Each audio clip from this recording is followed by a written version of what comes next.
Okay, good evening everyone, and welcome again to the Chamber Dinner. We're happy to bring this back, so with that said, we will get started. Paradise is where I am. This was the theme of last year's keynote speaker, Mr. Jim Tressel. The message was it didn't matter where you were, what you were doing, what your circumstances were, you could be the best you anywhere you were. And I think that was a fitting message for our time. So less than 2 years ago, Jackie Ridgely recruited a new board of directors for the Chamber. Our goal was to build a cohesive unit with a focus on building a schedule of events with business development in mind. Year number 1 was a success. We gained more new members than any previous year in the past, and we put ourselves in the best financial position that we've ever been in. Our annual pitch contest was a success. We were able to provide funds to Rowdy Rush to help him complete his newly acquired car wash here in Wellsburg. It's right on Commerce Street. It's a nice thing that Wellsburg needed and a necessary amenity, so it's just one step in the right direction. As you see, we're all here tonight. We brought back the Chamber Dinner, and thanks to you all lovely people and all the sponsors that made this night possible. This event, I can already tell you, is our 2nd year of success in a row, so please give yourselves a round of applause for that. In a combined effort with the Rotary Club and Brook Hills Park, we introduced a new event, our Oktoberfest at Brook Hills Park, and that was also a success. So you can look at that to come back in October. So in a short time, we've accomplished our goals of becoming a profitable entity, of bringing back key members of the community together, and that was our goal. So this year, in addition to repeating everything we've done in 2017, we realized that to see tangible results, we need to be laser focused this year. So last year was cute, it was fuzzy, we all felt good about what we did, and now it's time to get serious. So we believe that the community is poised to potentially benefit from many things coming down the pike in the Brook County and the surrounding areas. This year, with the help of many local groups, including city government, the URA, the Brook County EDA, we've decided to form a downtown development committee, and although we're at the very beginning stages, the momentum has been quite impressive so far. So in addition to developing our downtown area, which includes identifying vacant buildings, locating them, recruiting businesses to potentially use our Wellsburg area as our home, marketing Wellsburg to larger cities, it's cheap to do business in Wellsburg, and there's a ton of available real estate here, and we want the surrounding regions, whether it be Pittsburgh or Columbus, to know that we are open for business, because we are. If you watch the regional news and read the paper, then the following projects are not news to you. We're going to get a bridge in Beach Bottom going to Brilliant.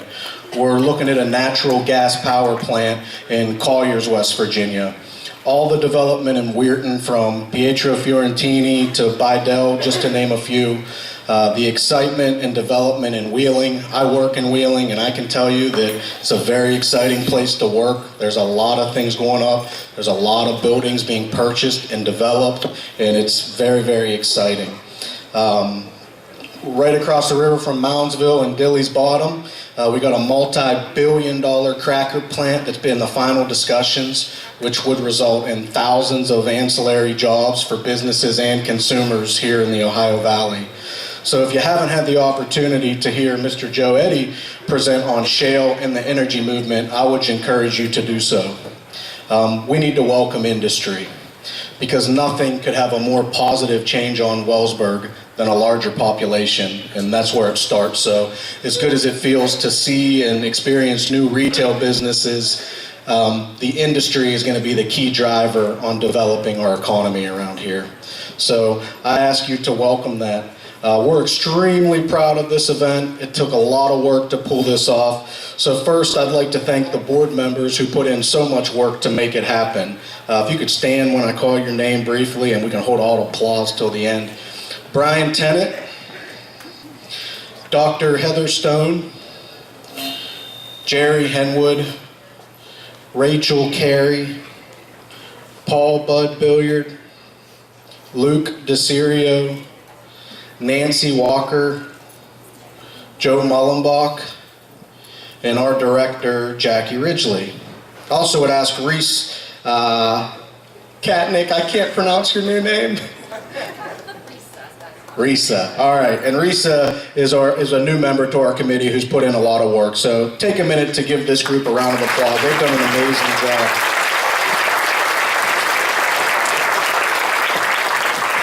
The most critical aspect of this dinner is our sponsor program, and this is an event that allows us to put money back into businesses. It allows us to have our pitch contest. It allows us to have the resources to do these things that we're doing. And like I said, 2018, you will see some game plans and some things put into effect that we're looking to make an impact on the region. So I'm going to go through our sponsor list, and this is just going to be the first thank you of many tonight, and then we will get the night started. So first, our bronze sponsors, AV Lotimus Communications, AIM Assurance LLC, AJ Thomas, Alex Paris Contracting Company, American Muscle Docks and Fabrication, The Barn Within, Brook Hills Animal Hospital, Cipriani Law Offices, Core 24, Drovers Inn, Fahey Levitt Insurance Agency, John Casanelli, Lombardi Development Company, Joyce and Mark Chernenko, Mark's Carryout, Marvin and Lynn Sperlazza, Johnny's Florists, Mary Fran Koala, First Choice Realtors, Municipal Mutual Insurance, Phil DeCirio, Progressive Bank, Reisner's Funeral Home, Spectrum Family Massage and Bodywork, Station Grill, and the North End Lounge. For our silver sponsors, we had Southwestern Energy and West Banco Bank. And for our gold sponsors, we had Eagle Manufacturing, Main Street Bank, Mullenbach Funeral Homes, and Trinity Health Systems. So I can say again with 100% certainty that this event would not be possible without the support of those businesses. And lastly, I'd like to thank Shuey's Cleaner for helping us with all of our linens tonight. They helped us press them and clean them, and I know that was probably a great expense to you guys because there's a lot of linen, so we greatly appreciate it. So lastly, if I could ask that you please give these sponsors a big round of applause because again, they are the ones who are helping spur business here in Wellsburg. At this time, I'd like to bring up Coach Bud Billiard to introduce our keynote speaker and last year's Citizen of the Year, Mr. Bill Bayless. Coach? Thank you very much. You did a good job. I'll tell you what, I didn't know this guy had it in him, I swear. It's great. Hey, and he talked about our committee. If you want to have fun, get on this committee, all right? Hello. This is one of the hardest working, best put together groups I've ever seen. They're unselfish, they work together. Do we have any differences? Yeah, but you know what? We iron them out and keep on going. And how about this joint? Does it look good? Huh? It looks pretty sharp. Huh? Give them a round of applause for this thing. I'm kind of excited, and I'm not going to be too long. I'll tell you why. I just got my cheesecake. I didn't even get to bite into that sucker, so I'm going to get Billy up here and out of here. You know that? Jeez whiz. And Reese, she's sitting over there with me, and she dropped my glasses and rubbed butter all over the front of them, so I'm having a rough time seeing. All right, so I'm working my way through this right now. Okay, Bill Bayless, our keynote speaker. I've called him Billy all my life, and his daddy, I think, still calls him Billy, and always remembers that. You know, Bill now lives in Austin, Texas, all right? And that's where University of Texas is. So their old football coach, Mac Brown, and Bill are pretty good buddies.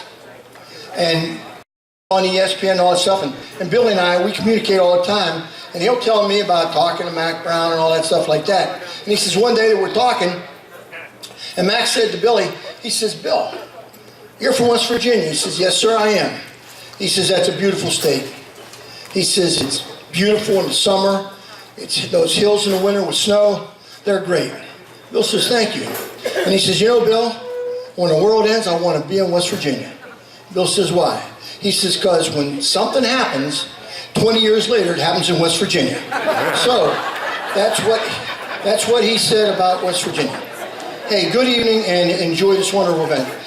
There's so much I could say about the achievements and accolades of our keynote speaker, but what I want to tell you, from the first time I met him when he was a kid, he had a big smile on his face. And if you look at him right now, he's got that same smile. And that's why I love him. Every time I see him, he's got that. Well, with that said, after graduating from Brook High School, he attended WVU, where he worked his way through college with many jobs. After graduation, and we're kind of speeding it up, with time and marrying his lovely wife, Jamie, he co-founded American Campus Communities. They had 2 children and less than $3,000 in the bank. They almost had more kids than they had money. It wasn't easy, okay? So, it's now a world-known college campus living developer. Belden Village in Bethany College, that's one of Billy's products. And he's built several buildings down at WVU. Also, it is now the nation's premier third-party college campus developer of student housing.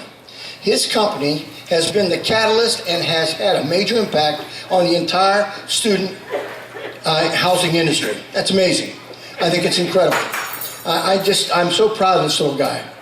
And this evening, if this evening was directed to the business community, I would mention his various business experiences, special achievements, accolades, recognition, and awards. It would require over an hour for me to actually read that list. I could mention many of them, which are very prestigious, but I chose to offer items that I thought you may be a little more familiar with. We've heard of ABC's Nightline. Billy's been on it. You've heard of CNBC. He's been on it. The Wall Street Journal. He's been in it. Forbes magazine. He's been in it. He rang the bell on Wall Street 3 times. His dad called and told me, he says, Budrow, Billy's ringing the bell on Wall Street. I wondered, who's he visiting up there? I didn't know anything about Wall Street, you know, but I thought it's amazing. All that time, I'm thinking about a young man I met, coached, and who I've developed a great friendship with a big smile.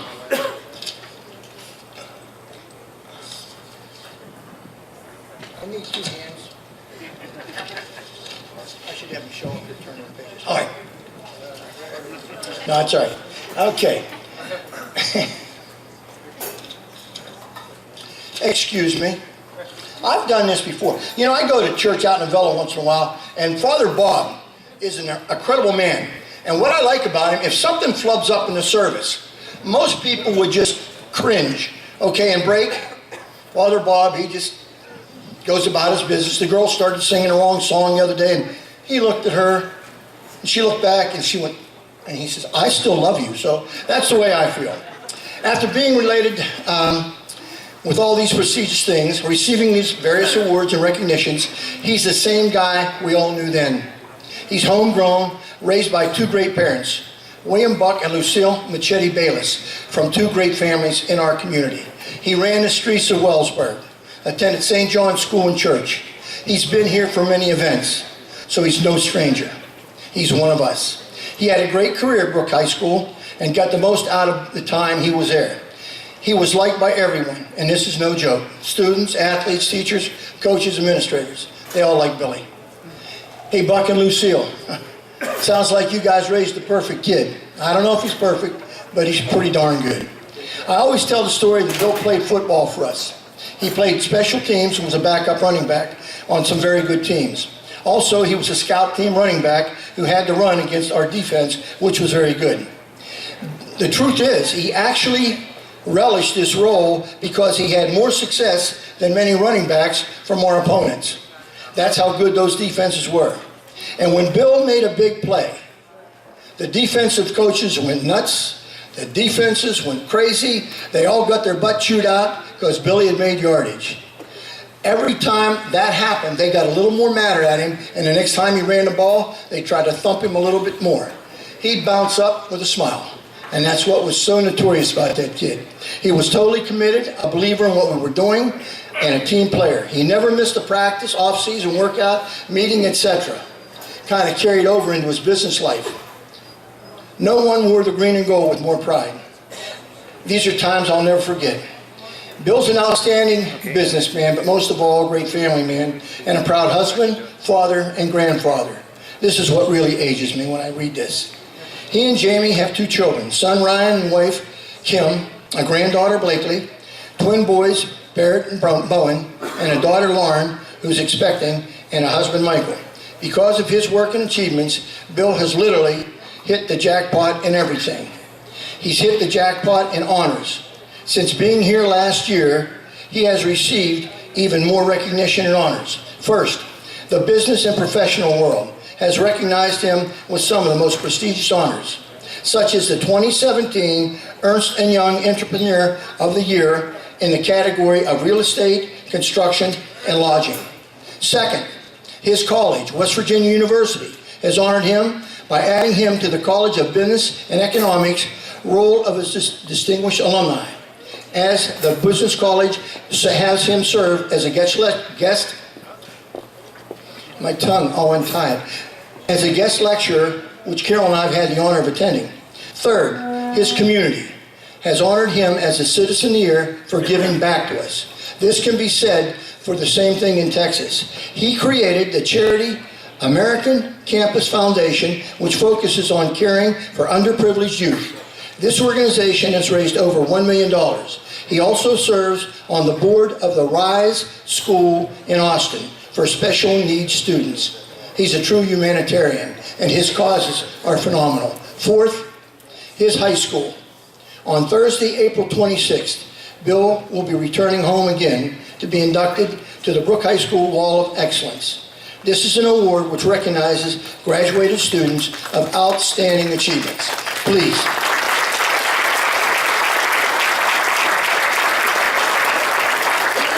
Hit the grand slam, and I'm proud of him. Bill was selected to be the keynote speaker at our committee meeting after last year's dinner dance. We assessed last year's event. We felt it was a success and thought, what do we do now?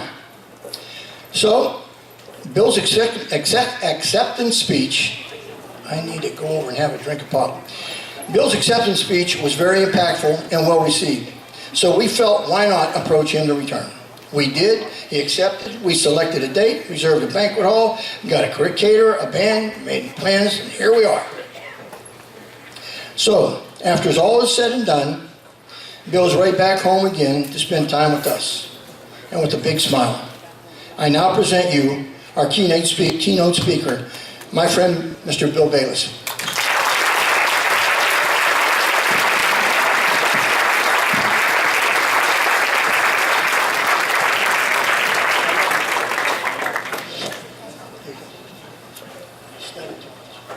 After that, Coach, they thought I'd be a lot taller. It is such a pleasure to be back here in my hometown, Wellsburg, with all of you. This is my home. This is where I grew up. You know, my favorite group is a Texan country pop rock band called Cross Canadian Ragweed, who the most popular song was "You're Always 17 in Your Hometown." And so, you know, I speak all over the country, large crowds, sometimes as large as 5,000. I never get nervous. Everybody in this room knows the crap I did as a kid. So thank God Sister Constantine's not here, or I'd really be in trouble. I have lived the American dream in a completely blessed life. And as Coach appropriately said in honoring my father and mother, Buck and Lucille Bayless, I always say the greatest accomplishment that anyone has in their life is the character and the success of the children that they raise. And so when I was inducted at the WU Academy Distinguished Alumni and other awards, I told, that's my mom and dad's award. And I looked at my son and daughter and said, we'll see how I'm judged 20, 30 years from now, so get to work. So for all of us in the room who are parents, we'll talk about business tonight. We'll talk about how to build a great business, but never lose sight that our businesses and our commitments and what we try to do within our communities should always be secondary to our families, our children, and the character of the youngsters that we're trying to raise, because they are the future. Now, with that said, what I thought I would do tonight, I started my company in 1993 with 4 employees, 1 management contract, and as Coach mentioned, $2,000 in the bank. Today, American Campus Communities is a $9 billion company traded on the New York Stock Exchange under the symbol ACC with 3,200 employees. And one of the things that I can promise you is I've had more failure and more setback and more disheartening things happen in my professional life than anyone in this room.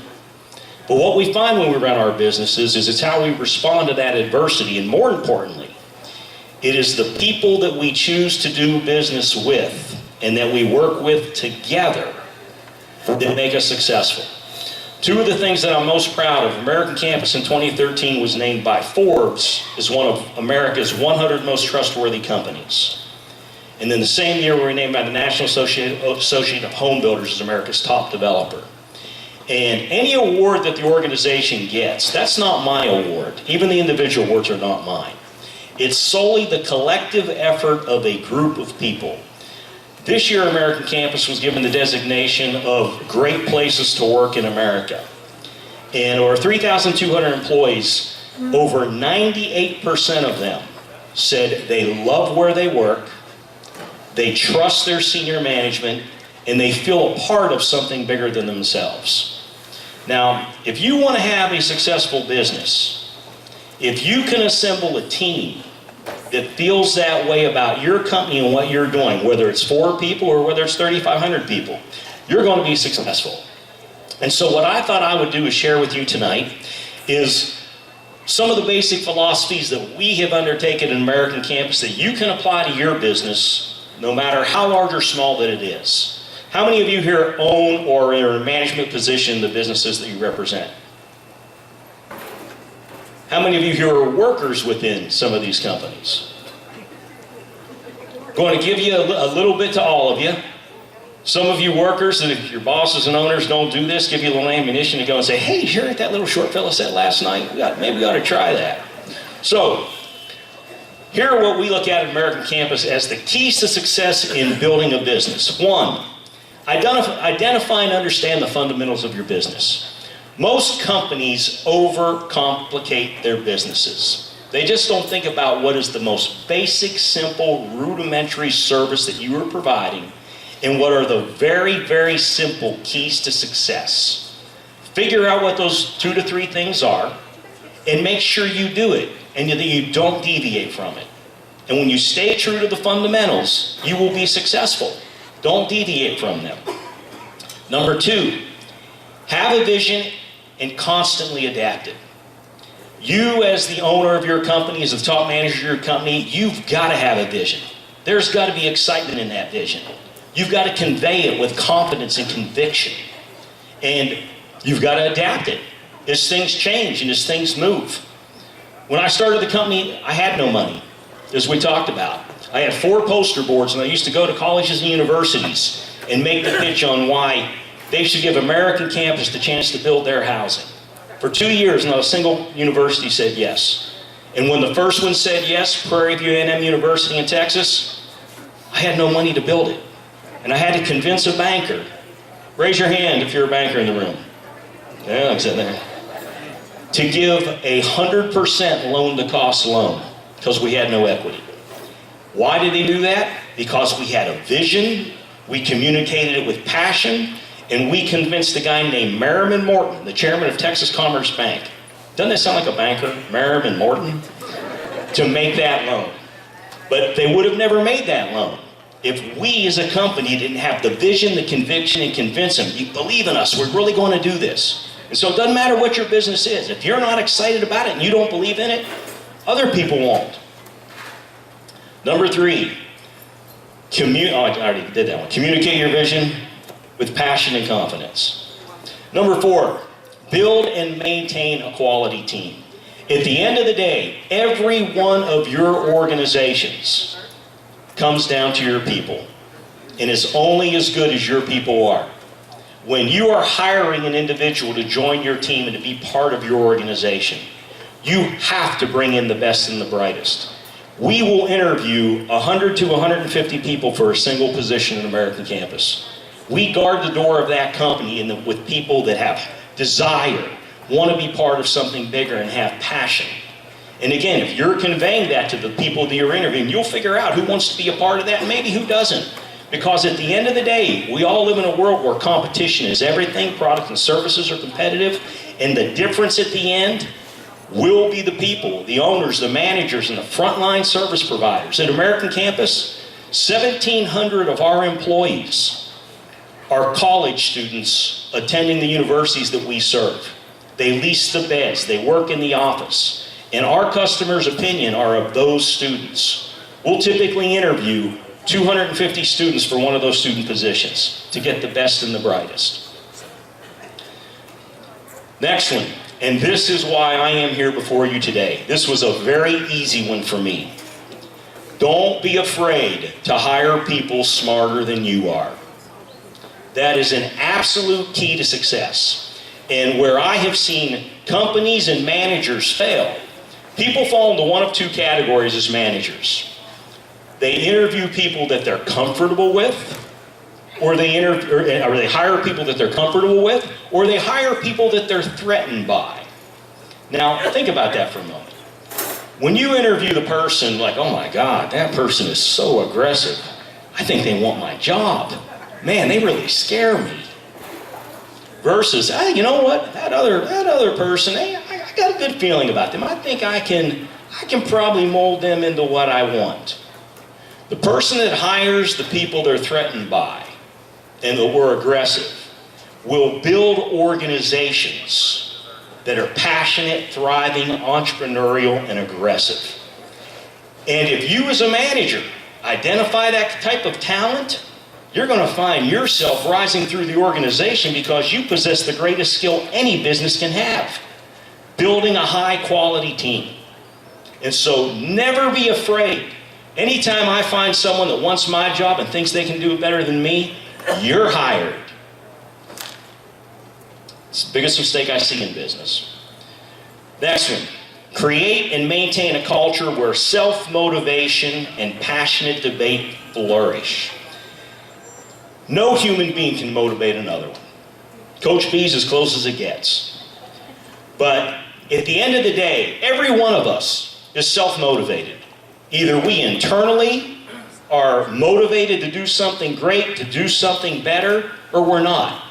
What we have to do as businesses is to create cultures and environment where self-motivation flourishes. Part of my own personal philosophy in that, the first 3 companies that I worked for out of college had the exact opposite philosophy. I was 23 years old. In Morgantown, working at a single student housing property. The COO of that company was coming to town, and I made a pitch of the vision that I had that really was what was to become American Campus Community. And that COO looked at me and said, Bill, calm down and wait your turn. Your day will come. I gave my notice the next week. And American Campus is now 4 times the size of that company, and surpassed them years ago. And that they suppressed that entrepreneurship. They suppressed ambition. They didn't look at someone who was as young as I was that could possibly have an idea that might be able to contribute to the good of the organization. And so within our organizations, we've got to make sure, one, that we listen to our people. Now here's the process we go through at American Campus. I always tell people, you get paid to have an opinion. If we've made a decision and you personally think that I'm full of it, you get paid to come in and tell me I'm full of it. You'd be amazed how many people come in and tell me that I am full of it. It happens. But every manager, at every chain of command, that is the open door policy that we mandate. And here's what happens. Many organizations don't maximize their services, don't maximize their profits, don't maximize their value, because people are afraid to talk to the boss. The boss doesn't want to hear it. The boss is going to shoot the messenger. He or she's just not approachable. At American Campus, we had t-shirts made that said on the front, it had the word Y with the Ghostbuster symbol through it. And on the back, it had Y on the front with a question mark. On the back, it said, because I said so, with the Ghostbuster symbol. And that every manager has to explain and justify every decision we make. So an employee comes in and says, hey, Bill, I just don't get it. why did we decide to do X, Y, and Z? That just doesn't seem right. We will take the time and say, okay, let us tell you exactly what we were looking at. Here's the problem we were trying to solve. Here's the data that we were looking at. This is how we prioritized it. And ultimately, this is how we made the decision. Now, the first thing that's happening there is you're taking the opportunity as a manager, and if you do this all through the organization, to mentor someone that cared enough to ask him the question and learn. And so instead of just saying, hey, it's because I said we're going to do it. No, you're mentoring that person. Now, here's the other thing that happens. And this is what is really valuable. And I've had this happen to me many times in my career.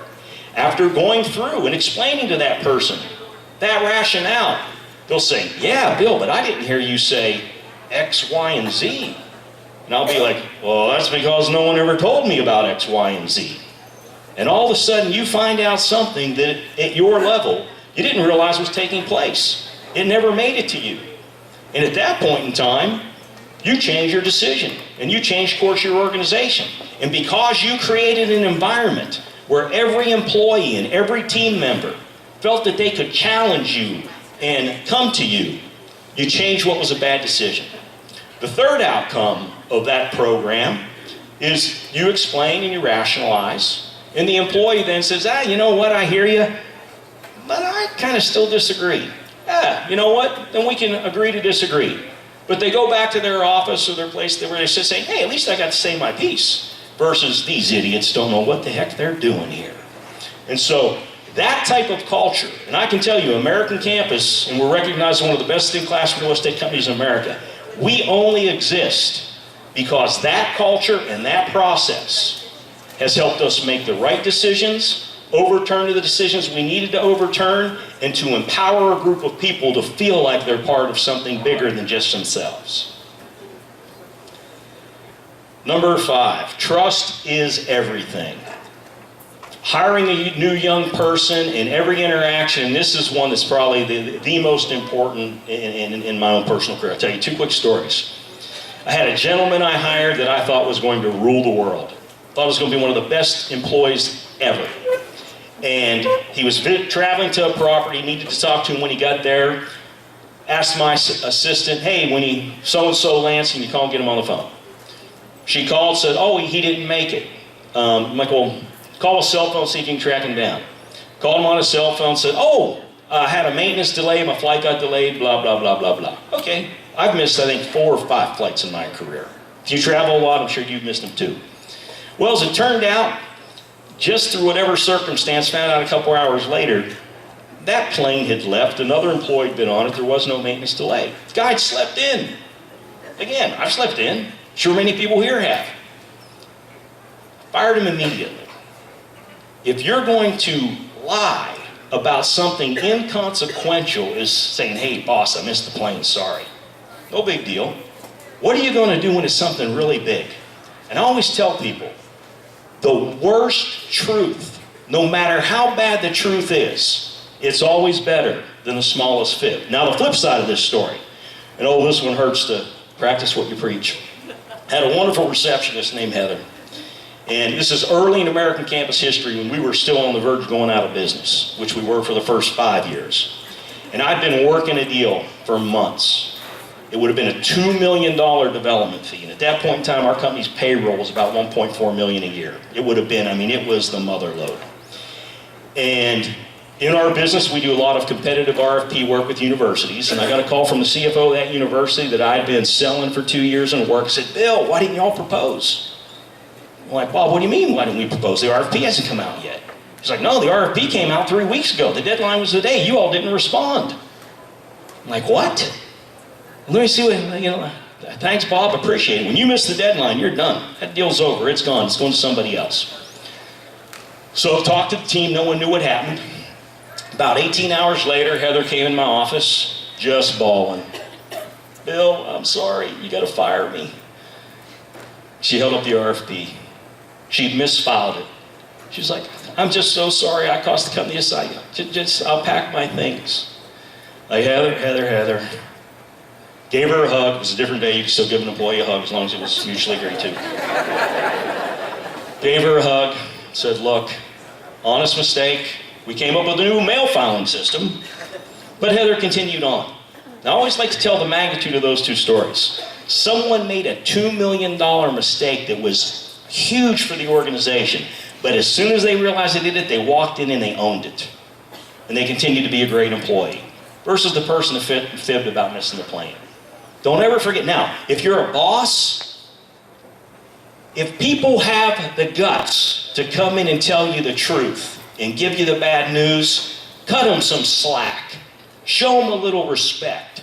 Don't shoot the messenger. Because if you do react that way, this doesn't really work. You have to be okay with allowing people to live in that system. Number 7, be a team player. And that means knowing when to follow. As a CEO of a public company, oh my God, my ego is so big, it's huge, isn't it, hon? Gargantuan.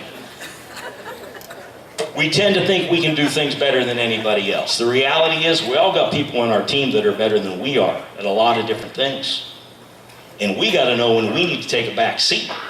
And we need to let the people that can shine and can really do it better than we do, take that over and do it. Every now and then there's a tall person with hair that knows what the hell they're doing. Don't be afraid to fail. If your company has never failed, if your company has never made big mistakes, man, are you missing out on the greatest opportunities that are before you. Because you can't reach the pinnacle of success unless you're willing to take those risks and you're not afraid of failure. And when you do fail, it's not about who's at fault. It's about, hey, let's dissect that. What did we do wrong? What did we do? Which could we do different? Where was the opportunity wrong? But don't be afraid to fail. Without failure, there is never success. Don't wallow in your grief. Critical. Again, we'll have setbacks. How we respond to those setbacks are what define who we are as organizations. And so, yeah, you know what? You lose a big deal. Things didn't go your way. You know, one of the greatest mentors I ever had was a guy named Dan Burke, retired chancellor of the University of Texas System, the number 2 guy at Getty Oil, started ESPN. Greatest mentor I've ever had in my life.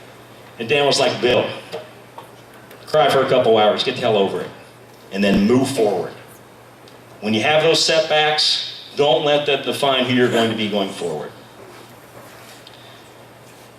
Oh, hang on, I just realized something. Yeah, that one fell, huh? This is the one I talked to the seniors of Brokai yesterday. And I was about to tell you to drink responsibly. And you still should. Somehow I ended up with 4 martinis at the end of this year's company Christmas party, and boy, I'd like to take that back. Okay. Don't tolerate negativity. Now, for those of you that are in the room, if you're a negative person, you got to change. Negativity is a cancer. When I speak to the masses at American campus, 3,200 people, we got great people because we guard that door with vengeance. But I always tell folks, I love all of you, but if you're negative, I'll find you, and you're not going to be here. Because negativity is a cancer. Either people buy in and love what they do and they want to be a part of something special. Now again, if all your people are negative and miserable, you might be the problem. So make sure, I had another good friend of mine, Scotty Nicholas, said, when you're sitting there to yourself and you think that everybody else is full of crap, look in the mirror while you're shaving. It's really not the other people. Now, the other thing, and I'll wrap this up pretty quick, but we have a couple values at American Campus that we tell our employees we want you to live by. And we want you to make decisions, yourself, every day when you're dealing with our customer. The world, everybody loves to think the world's great today. Well, that's pretty complicated. Well, I don't know. No, it's not. The world's still pretty black and white. There's still a right thing to do and there's still a wrong thing to do. What's the problem is we as businesses don't always empower our people to be comfortable in making that determination between what's right and wrong and to implement it. So, here's the values we have for our team. Number 1, put the customer first. Period. If you got to make a decision that's going to benefit the company or the customer, benefit the customer. You'll have a lot more customers when you do that, and ultimately the business will be fine. Now, that doesn't mean somebody's not going to make a mistake and have done something that costs the company too much money that you wish they would have done something different. And you productively, constructively say, well, I might have done that one different, but way to err on the side of the customer. That's what we told you to do. Number two, be passionate. Again, if you're not passionate about what you go to work, I've never had a job. Seriously, since the day I started American Campus, I have never had a job. I can't wait to go to work. It's nothing against you, hon. Can't wait to come home too. But be passionate. If you don't love what you're doing, if you don't love your job, go find another one. Life's too short. Surprise and delight. We live in a world today that meeting the customer's basic expectation is no longer enough. We as companies have got to surprise and delight our customers. That may mean the extra smile. That may mean the extra just little thing that we do opening the door. But we have to go the extra mile. You surprise and delight that customer, they're going to always come back to you. Do the right thing, period. That is what it is. You know, my pet peeve, even with 3,200 employees, it's amazing how many people can still get the direct line to the CEO and get through. And actually, a lot of them do get through. And what breaks my heart more than any is when they tell me something and I'm like, how could so many people in the organization along the way not make the right decision? And so empower your people at every step to do the right thing all the way along the chain of command.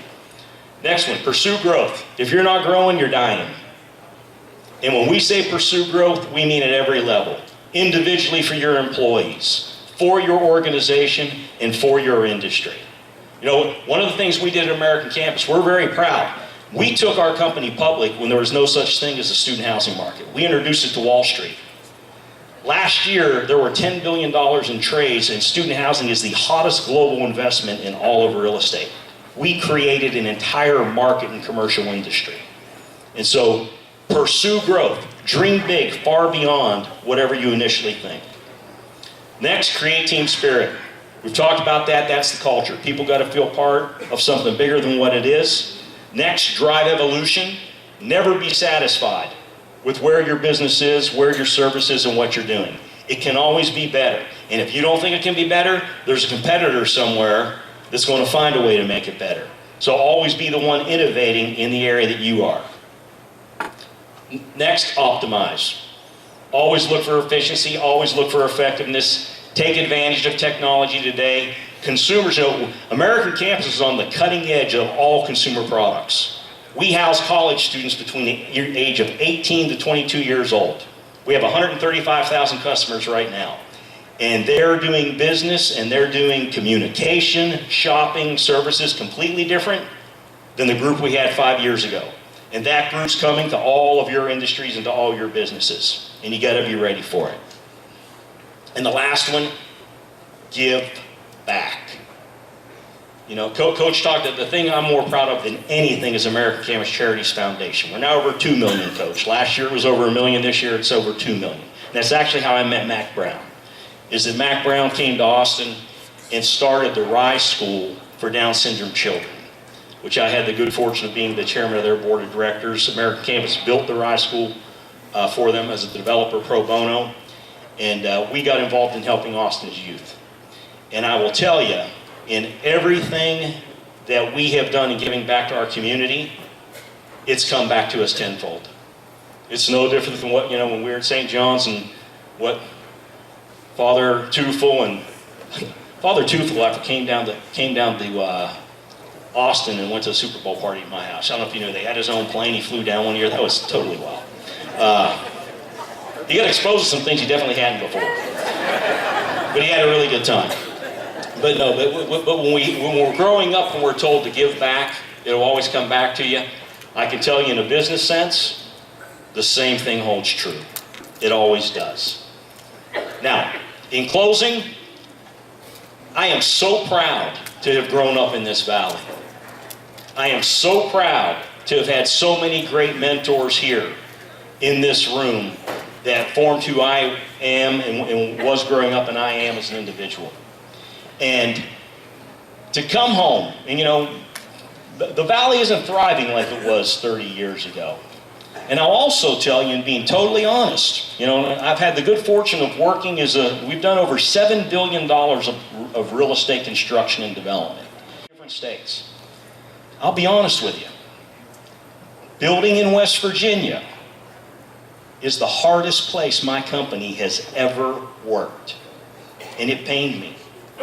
We've done 4 projects in Morgantown, and I'll tell you, my team gives me grief because why did we go through all that headache and turmoil when we could have been doing business somewhere else a lot easier?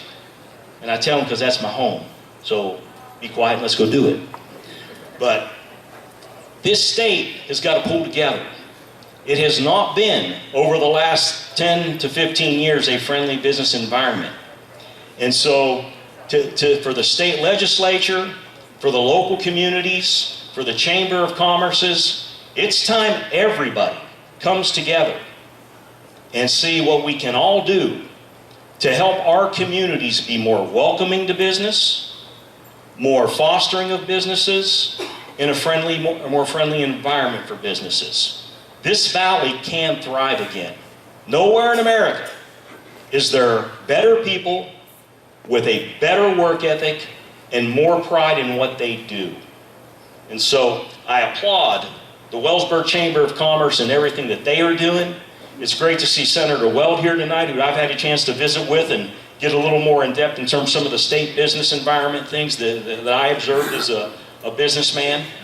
But West Virginia is an incredible place. Mac really didn't say what Coach said he did, but that was really effective about 20 years later. He loves West Virginia, thinks the world of it whenever he comes up here. But no, I want to thank you.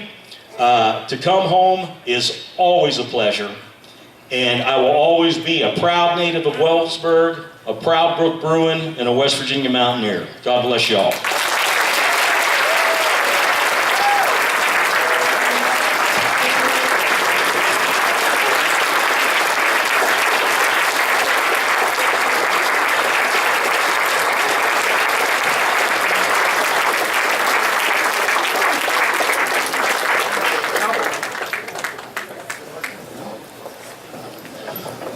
Okay, come on out here, Billy.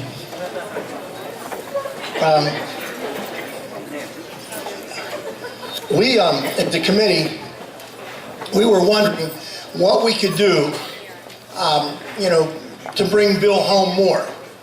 And for God's sakes, we've had him back here twice already in 2 years, and he's coming back again later this month. But Joe Mullenbach, he's the guy that headed up the committee for this fine event. He deserves a round of applause.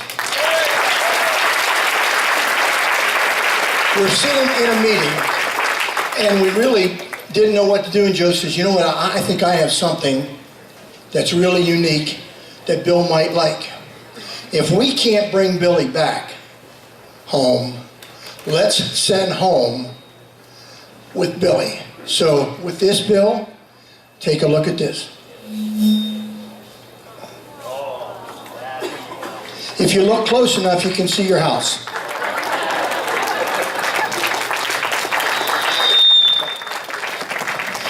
That's beautiful, thank you. I do see the house. Dad, that new metal put on, it was good.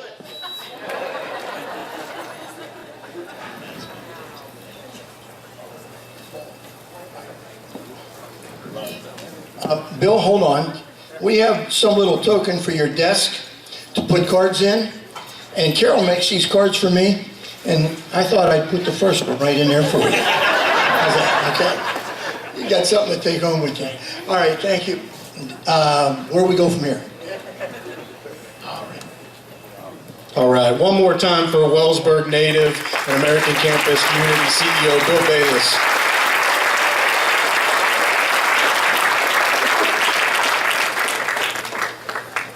All right, now it's time to get into our inductions for Citizen of the Year. So without further ado, I will read the bios for our first Citizen of the Year nominee, Joe Eddy from Eagle Manufacturing. Joe, do you mind standing up for just 1 minute here? Joe Eddy.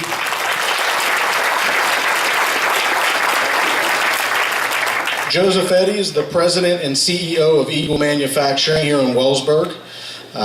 He serves on and is past chairman of West Virginia Manufacturers Association and is chairman of the West Virginia MA Education Fund Board, and also serves on the following boards: West Virginia Northern Community College Foundation and Petroleum Technology Advisory, McDonough Center for Leadership and Business at Marietta College, Regional Economic Development Partnership, Wheeling Jesuit Engineering Advisory, Federal Reserve Bank of Richmond Industry Advisory Board, National Association of Manufacturers, National Institute of Standards and Technology Manufacturing Extension Partnership. I can barely say all this stuff. How do you do this? West Virginia Economic Development Authority, WVU College of Business and Economics Global Supply Chain Management, Shale Crescent USA, Joseph and Deborah Eddy Foundation, and endowed the Joseph Eddy Technology Fund at WVNCC. Joe was executive producer of the TV show Shale Valley, serves on the Speaker's Bureau of Energy Speaks Education, and explored the new manufacturing, is a regular guest on the TV show On Money and radio show Inside Shale.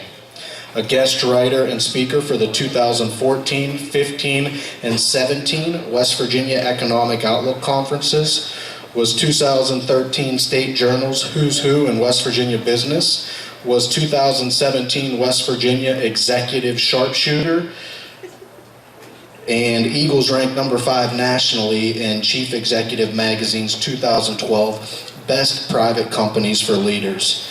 In 2015, Eagle won the prestigious National Association of Manufacturers Sandy Trowbridge Award for Excellence in Community Service. And in 2016, the President's E Award for Excellence in Export Growth in the top manufacturing brand in West Virginia and one of the top 50 brands in the U.S. by HBS Dealer. And in 2018, the Governor's Award for Smart Advanced Manufacturing. Joe has a BS in Petroleum Engineering from Marietta College and has completed advanced studies in the University of Wyoming and University of Chicago.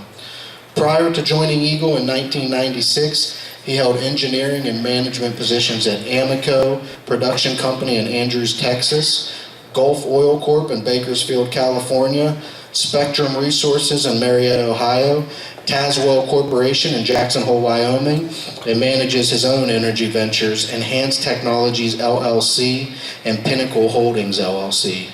Joe and his wife Debbie have been married for 29 years and they reside in Wheeling, West Virginia. And I can tell you, being a Wellsburg resident and the president of the chamber here, we are so lucky to have Joe Eddy in Wellsburg. So once again, Joe Eddy from Eagle Manufacturers, our first nominee.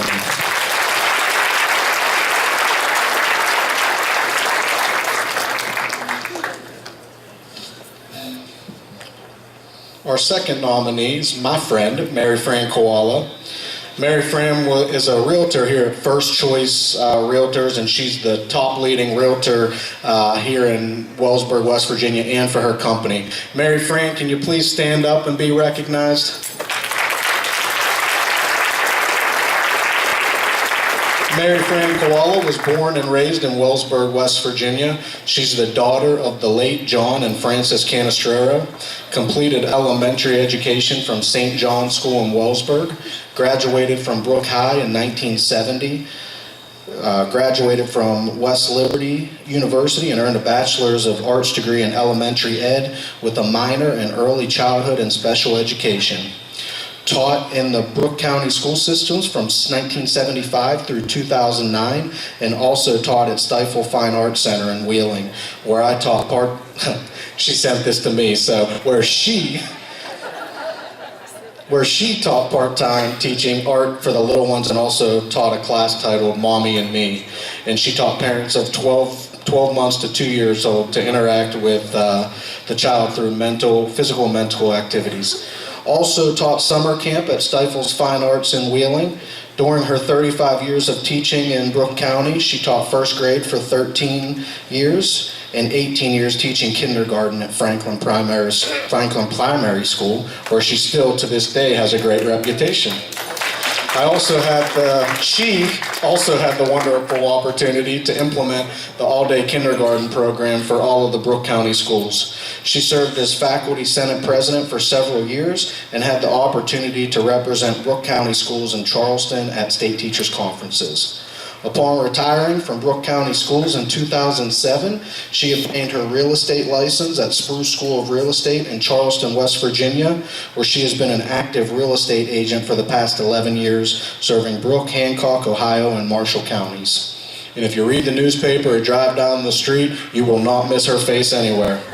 Accomplishments in her real estate career: 2009, 2010, 12, 13, 14, 15, and 16 voted Best Real Estate Agent. 2009 through 2012, she served on the Board of Directors for the Wheeling Board of Realtors. 2011 through 2012, she was a State Director for Wheeling Board of Realtors. In 2009-17, she was the top producer in volume sales, which I'll just go on a little tangent here and add that when you're selling inventory of real estate, whether it's commercial or business, that's big for Wellsburg, and I know that she stepped up and stepped on some new chamber committees to help us even get the word out more, so we appreciate that. She's also very active in providing toys and gifts for the little ones during the holiday season. Presently, she serves on the Regional Tourism Group, serves on the board for the Northern Panhandle Home Consortium, member of the Ohio County Chamber of Commerce, along with the Wellsburg Chamber of Commerce, West Virginia Board of Realtors, National Board of Realtors. She serves on the Brooke County EDA and the Retired Teachers Association. She's the proud parent of her two daughters, Kristen Koalo Weekland, who lives in Coriopolis, Pennsylvania. She resides with her husband, Brian Weekland, along with their two sons, Brock and Ty. Also, her daughter, Kylie Koalo, lives in Weirton, along with her fiancé, Vince Bologna, and their two children, Olivia and Luciano. Her grandchildren are the love of her life, and as a real estate agent, she believes in offering all of her buyers and sellers an exceptional level of service, dedication, and results they deserve. She promises to put you first and find you the way home. So, one more time, please give it up for Mary Frank Koalo.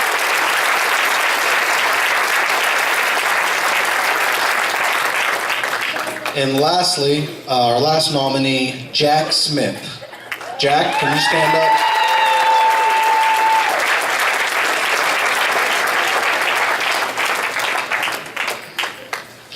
Jack Smith was born and raised in a small house in Bethany, West Virginia, and Wellsburg, West Virginia on September 28, 1934.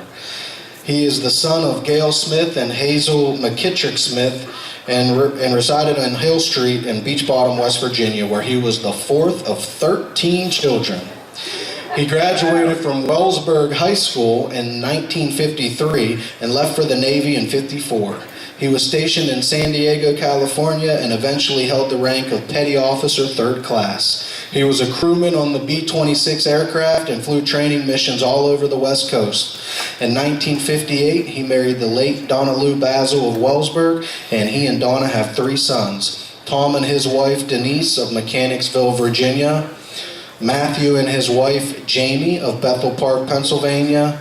And Andrew and his wife, Lisa, of Surprise, Arizona. He has 2 grandchildren, Cameron and Audrey, and Jack has worked for many years as a butcher for the A&P Tea Company and retired from that job in 1979. Following his retirement, he took a position at Koppers Chemical in Follinsby, where he eventually became a supervisor. He retired from that position in 1996. Lastly, he worked as a butcher again at the Convenient Food Mart and currently works at Mark's Carryout in Wellsburg. Additionally, Jack coached T-ball for the Wellsburg Little League, placed Christmas decorations around town. Jack has been a member of the Follinsby American Legion and the Brooke AARP chapter and supporter of the Wounded Warriors Project and St. Jude's Children's Research Hospital. Jack still resides on Pleasant Avenue, where he has lived since 1970. Ladies and gentlemen, Mr. Jack Smith.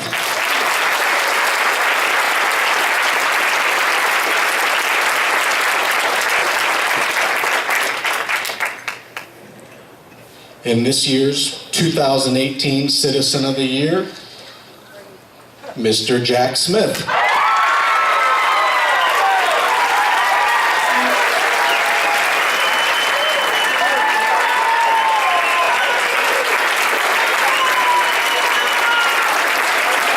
Jack, can you come on up here?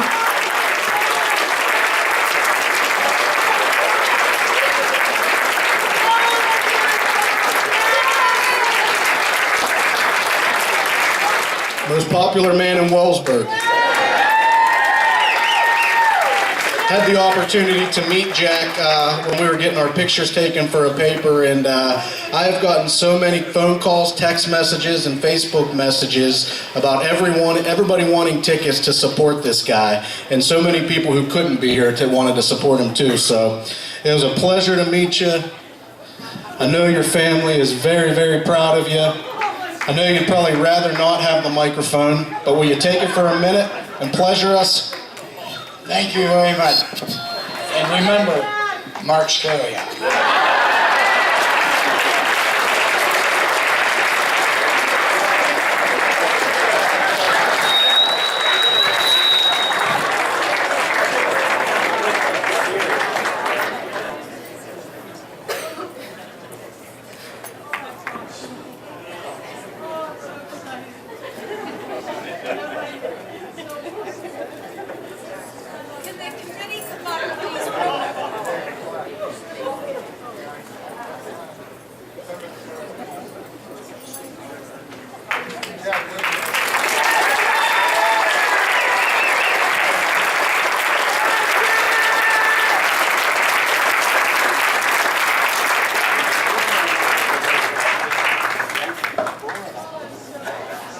All right, one more time. Give it up for Joe Eddy, Mary Frank Koala, and Jack Smith, and to the people that nominated them.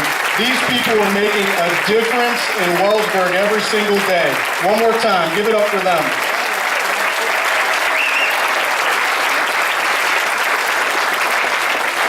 And now for our 2018 Business of the Year. If Chuck Bell could come up. Main Street Bank was last year's Business of the Year, so we felt it was fitting to have my friend Chuck do the nomination. Thank you.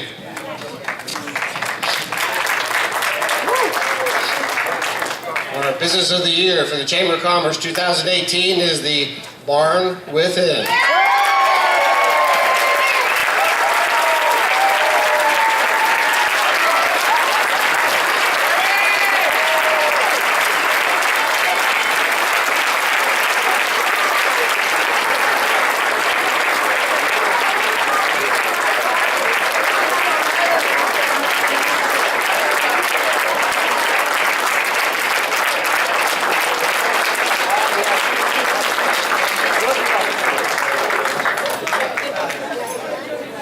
A little bit about Harry Sanford and Chapman Neely. Both these gentlemen were raised in families with farming backgrounds in Virginia and West Virginia. Harry grew up on a dairy farm, and Chapman was raised in the southern part of West Virginia. Harry moved to Bethany with his family as he's 5 years old in 1969. Attended Bethany Primary, Middle School, and then Brook High, graduated in 1982. He graduated from West Virginia University 1985, and from the Ohio State University College of Veterinary Medicine with the DMV in 1989. He has established the Brook Hills Animal Hospital in 1991. Harry is currently a candidate for the West Virginia State Democratic Executive Committee. Chapman was born in Kentucky, raised in the southern West Virginia, attended Oakvale High School, class of 1980, Concord College, graduating in 1984, and West Virginia University with a Master's of Social Work in 1989. He has over 25 years experience as a clinical social worker and psychotherapist in private practice. He has provided over 300 workshops in the United States, Vietnam, and Cambodia. Chapman moved to Bethany in 1995 to teach social work at Bethany College, and taking a position at WVU School of Social Work in 2004. Harry and Chapman founded the Barn Within Bed and Breakfast 2015, and after spending many years hosting events for their friends and family, they opened the Sarah Miller House in 2017 after a 2-year renovation. I would like to mention once more briefly that you have won this honor as all these members of the Chamber of Commerce voted for him. Thank you again. congratulations again to Harry and Chapman for the Barn Within, their 2018 Business of the Year.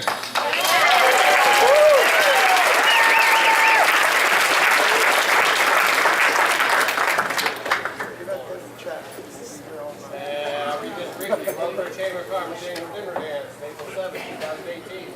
Celebrating the business of Wellsburg and surrounding area. Congratulate the Barn Within for being recognized as the 2018 Community Business of the Year.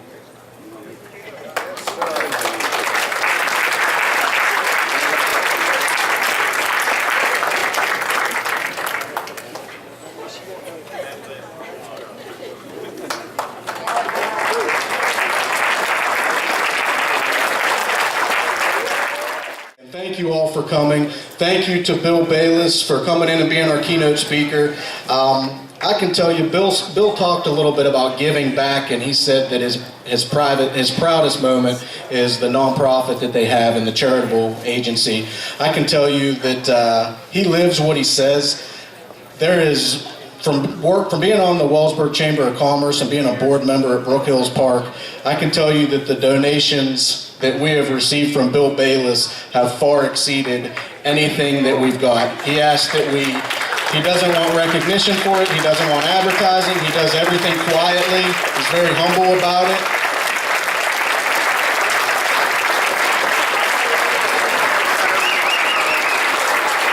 And those are the type of people that you want to surround yourself with.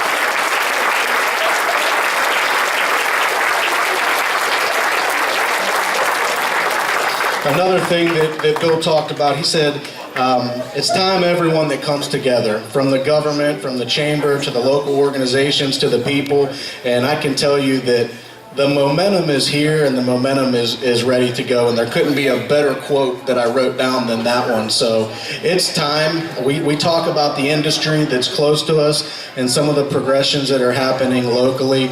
We have, Bud talked, we may not all get along every day in every meeting that we do, but when that's not happening, progress isn't being made.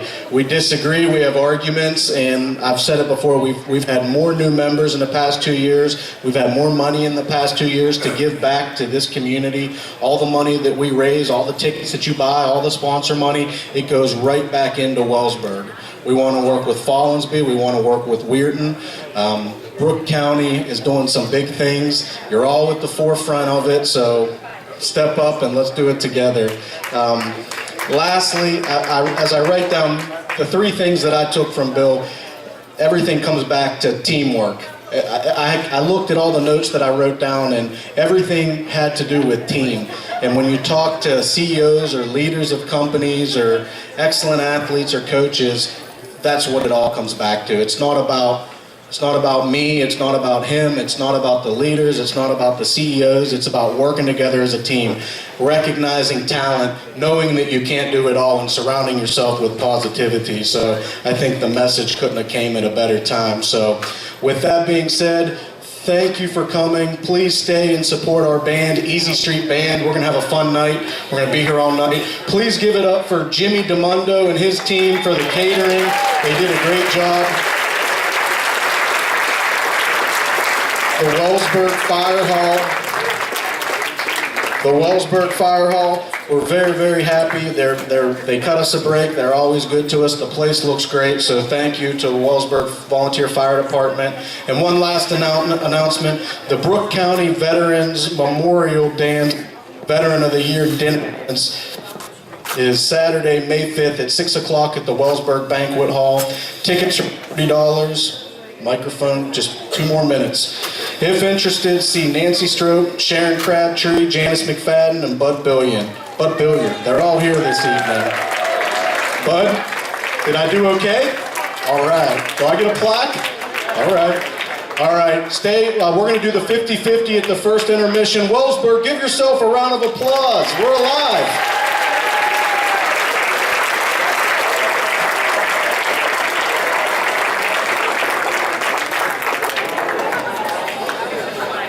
And if Ron Davis wants to come up and give the benediction, I'm sorry.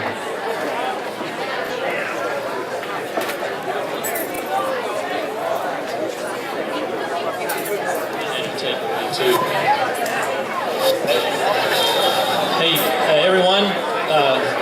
attention, please. I too had a couple of takeaways that I wanted to address to the speaker. As through the lens of a preacher, you said a few things. One is to go the second mile. That comes right out of Matthew 5:41. Jesus said that. He said, go the second mile. If anyone compels you to go a mile, go with him 2. And that is a principle of success that you talked about. He also says that to give, and it will be given to you, pressed down and running over. Another principle of success that you commented about that comes straight from the mouth of Jesus Christ. And I really, really appreciate that. I was so blessed about hearing you speak today. I'd like to ask at this time if you'd bow with me in prayer. Father God, we come to you thanking you for this evening, for this time that all of these business leaders have been able to get together and to hear a wonderful message that perhaps even not directly but indirectly comes from the mouth of the Lord himself, meaning from his word, from his own Sermon on the Mount. Thank you for everyone that's been here, and I ask a blessing upon the efforts that are being made in terms of the businesses that are here. And Lord, I just pray your success upon that. And I pray it boldly, knowing that you answer prayers in the name of your Son and our Savior, Jesus Christ. Amen.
Hallelujah.